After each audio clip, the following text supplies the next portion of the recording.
நம்ம உடம்பு எல்லாம் வெந்து நம்ம எலும்பு நம்ம இடுப்பு எல்லாம் பலன் பெறணும்னா இந்த வெந்தய தோல் குடித்து சாப்பிடணும்.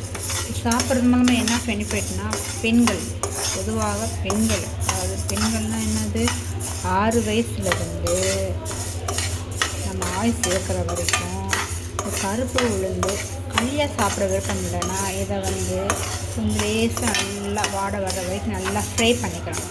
ஃப்ரை பண்ணிவிட்டு அதில் ஏலக்காய் போட்டு மிக்சியில் போட்டு நல்லா அரைச்சி வச்சுக்கோங்க.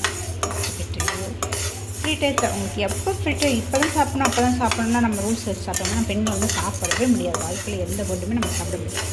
நீங்கள் எப்போயும் ஏதாவது சாப்பிடும் கூட தனக்கு ஒரு நாளைக்கு எப்படியாச்சும் ஒரு டம்ளர் நீங்கள் தூளாக காய்ச்சி வச்சுக்கோங்க. மிக்சியில் அரைச்சி ஒரு அரை டம்ளர் ஒரு 2 ஸ்பூனை கலந்துக்கோங்க. தண்ணிட்டு கலந்துக்கோங்க.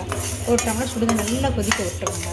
கொதிக்க விட்டோடனே அந்த 2 ஸ்பூன் தண்ணியில் கலந்து வச்சுக்கிங்க. அதை அப்படியே போட்டு கிண்டி நாட்டு சக்கரை போட்டு அப்படியே கிண்டி அப்படியே குடிச்சிடுங்க. அது பால் இருந்தால் பாலை போட்டு குடிங்க. பால் இல்லைன்னா பரவாயில்ல, வெறும் எதாவது போட்டு கூட சாப்பிடுங்க. நீங்கள் சாப்பிட்றனால எவ்வளோ பெனிஃபிட் இருக்குன்னா உங்களுக்கு 1 மந்த்லேயே அதுக்கான மாதிரி ஒரு வாரத்தை தெரிஞ்சு 2 நாளாக தெரிஞ்சிருந்தால் நான் சொல்ல மாட்டேன். 1 மந்த்து அது கண்டினியூவாக ஒரு நாளைக்கு நீங்கள் 24 ஹவர்ஸுக்குள்ளே மார்னிங் 6 o'clockலேருந்து ஈவினிங் நைட் 9 o'clock இந்த ஒரு நாள் டெய்லி நீங்கள் சாப்பிடணும். சாப்பிட்டா தான் கொஞ்சம் பலன் கிடைக்கும். ஒரு நாள் சாப்பிட்டேன் 2 நாள் சாப்பிட்டேன் அதனால் பலன் கிடைக்கலன்னா கூட சொல்லக்கூடாது. ரெகுலராக 1 மந்த்து சாப்பிட்டிங்கன்னா உங்களுக்கு உங்கள் உடம்புல இருக்கிற மாற்றங்கள் லைட்டாக தெரிய ஆரம்பிக்கும். அதுவே நீங்கள் வருஷக்கணக்கில் சாப்பிட்டிங்கன்னா பர்ஃபெக்ட் ஆகிடும். எந்த ஒரு பிரச்சனையும் உடனே சரியாகும்னு நினச்சோம்னா அதுக்கு நிரந்தர டெம்பரவரியான ட்ரீட்மெண்ட்டு தான் கிடைக்குமே தவிர நிரந்தர ட்ரீட்மெண்ட் பெர்மனெண்ட்டாக ட்ரீட்மெண்ட் நம்மளுக்கு கிடைக்காது.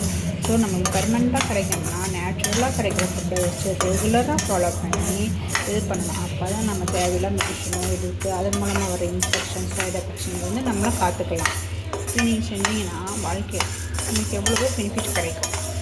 இந்த உளுந்தங்களி கஞ்சியை சாப்பிட்டு நீங்கள் பயன்பெறுங்க. தேங்க்யூ.